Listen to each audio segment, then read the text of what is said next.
News 18 বাংলার digital পেজে আপনাদেরকে স্বাগত। আমি প্রণব বন্দ্যোপাধ্যায় মুর্শিদাবাদ থেকে বলছি।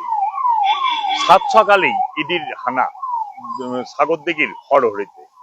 শেখ সাহাবুদ্দিন এবং মুজিবুর শেখ দুজনের বাড়িতে হানা দেয় ইডির আধিকারিকরা। বিশাল কেন্দ্রীয় বাহিনী নিয়ে দুটি বাড়ি ঘিরে ফেলে। শেখ সাহাবুদ্দিন এবং মুজিবুর শেখ দুজনেই চালের ধান কেনা বেচার ব্যবসা করেন এবং সর্ষে থেকে আরম্ভ করে বিভিন্ন ধরনের কৃষিজ ফসল কিনে আড়তদারের ব্যবসা করেন এবং এদের সঙ্গেই রেশন দুর্নীতির যোগ রয়েছে বলে কিন্তু কেন্দ্রীয় তদন্তকারী সংস্থা সূত্রে জানা যাচ্ছে। এর আগেও বছর তিনেক আগেও এই শেখ সাহাবুদ্দিন এবং মুজিবুর শেখের বাড়িতে হানা দিয়েছিল এবং তাদের নামে কেসও রয়েছে। শেখ যদিও অভিযোগ শেখ সাহাবুদ্দিন এবং মুজিবুর দুজন মিলেই এই ধান কেনা বেচা একসাথে করতো। পরবর্তীকালে শেখ মুজিবুর প্রচুর টাকার ঋণের দায়ে ঋণ করে এবং শেখ সাহাবুদ্দিন তাকে ঠগিয়ে শেখ সাহাবুদ্দিন নিজে ব্যবসাটা করায়ত্ত করে এবং দুজনের বাড়িতেই কিন্তু আজকে ইডি সকালবেলাতে ঢুকে যায় এবং বাড়ির ভেতরে ঢুকে বিভিন্ন পরিবারের লোকজনকে জিজ্ঞাসাবাদ করছে, তাদের ব্যাংকের অ্যাকাউন্টের লেনদেনের হিসাব খতিয়ে দেখছে। এবং গ্রামের অভিযোগ যে এই শেখ সাহাবুদ্দিন এবং মুজিবুর খুবই গরিব মানুষ ছিল, লেবারের কাজ করে করতো, কিন্তু অল্প দিনের মধ্যেই কোটি কোটি টাকার মালিক হয়েছে এবং শেখ সাহাবুদ্দিনের বাড়ির রীতিমতন বিশাল পেল্লায় এবং সেই কারণেই তার বাড়িতে কি করে এত টাকা এলো, অর্থ এলো এবং ধান কোথা থেকে কিনতো, কিভাবে সেই ধান কেনা রেশনের সাপ্লাই দিত, সেই সমস্ত তথ্য, প্রচুর তথ্য কেন্দ্রীয় গোয়েন্দা সংস্থার যে ইডি আধিকারিকদের কাছে এসেছে এবং সেটা নিয়েই কিন্তু তাদেরকে জিজ্ঞাসাবাদ করাচ্ছে।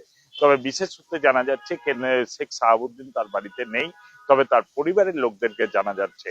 আর শেখ মুজিবুর কিন্তু অনেকদিন ধরেই সে বাইরে কাজ করে, তার বউ এলাকার পঞ্চায়েতের সদস্য এবং তার ছেলেরা রয়েছে, তাদেরকেও জিজ্ঞাসাবাদ করছে। এবং শেখ মুজিবুরের সঙ্গে শেখ সাহাবুদ্দিন যে একসঙ্গে কাজ করতো, সেই সময় কত টাকার লেনদেন হয়েছে, কোথা থেকে ধান কিনেছে এবং সেই ধান কোন ধান মিলে তারা দিয়েছে, সমস্ত কিছু খতিয়ে দেখছে।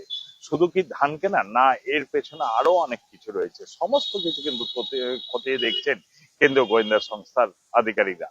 বছর তিনেক আগে ঠিক একই সময়ে কেন্দ্রীয় ইডি আধিকারিকরাই এই দুজনের বাড়িতেই তল্লাশি চালিয়েছিল এবং তাদের নামে সুনির্দিষ্টভাবে কেসও করে বলে কিন্তু জানা যাচ্ছে। তারপর থেকেই নজরে ছিল, তারপরেই আবার শেখ সাহাবুদ্দিন কিন্তু সেই ব্যবসা চালিয়ে যাচ্ছিল। সেই কারণে কিন্তু আবারও ইডি হানা দিয়েছে এবং পরিবারের লোকদেরকে এবং তাদের বাড়ির ভেতর তল্লাশি চালিয়ে বেশ কিছু কাগজপত্র পেয়েছে। সেই কাগজপত্রের সমস্ত হিসেব রয়েছে, সেইগুলো কিন্তু খতিয়ে দেখছে বলে কিন্তু জানা গেছে। তবে এখনো ইডি আধিকারিকরা কেউ কোনো রকম মুখ খোলেনি বা কিছু বলতে চাননি এবং বাড়ির চারপাশে যেহেতু কেন্দ্রীয় বাহিনী ঘিরে রয়েছে, সেই কারণে কোন রকম ভাবে কিন্তু কাউকে ভেতরেও ঢুকতে দেওয়া হচ্ছে না বা ভেতর থেকে বাইরেও কেউ আসছে না। কিন্তু প্রতিবেশীরা জানিয়েছেন যে এই শেখ সাহাবুদ্দিন এবং শেখ মুজিবুর দুজনে মিলে ব্যবসা করলেও বেশ কিছুদিন আগেই শেখ মুজিবুর ওর ঋণগ্রস্ত হয়ে যায় এবং শেখ মুজিবুরকে ব্যবসা ছেড়ে দেয়। তারপরে শেখ মুজিবুর আলাদা জায়গাতে অন্য কাজ করে, সেই বেশ কিছুদিন ধরে গ্রামে নেই এবং শেখ সাহাবুদ্দিনই কিন্তু সেই কাজ করছে। যদিও কেন্দ্রীয় গোয়েন্দা সংস্থার আধিকারিকরা, ইডি আধিকারিকরা, তারা কিন্তু বিভিন্ন তাদের দুটো বাড়িতেই তল্লাশি চালাচ্ছে। এখন কি পাচ্ছে, কি তথ্য উঠে আসছে, সেটাই এখন দেখা।